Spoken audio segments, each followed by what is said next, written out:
Hello guys and welcome back to the channel. In today's tutorial video, we are going to learn that how you can log out from your Spotify account on Smart TV. So without wasting any time, let's start our video. Make sure to watch the video till the end.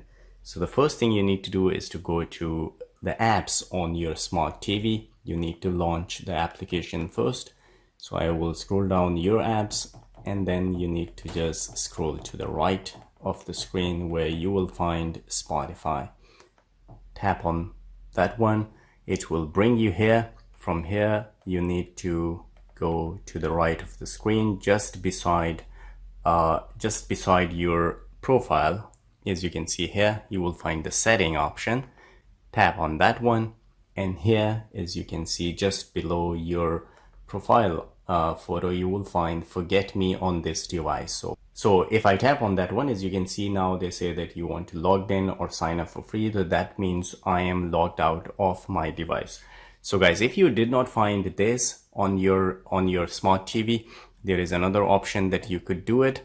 You need to go to the right of the screen where you will find the settings. You can access the settings on your device if you're using another TV. So tap on settings. You need to go to the apps.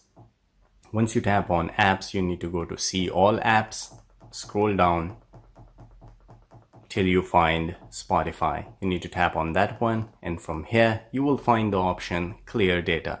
So if you tap on here, and then it will ask you OK or cancel, you need to tap on OK, and now you're logged out of your Spotify account on Smart TV. So guys, if you like this video, don't forget to subscribe. We need your support. I will see you again in the next video. Till then, take care.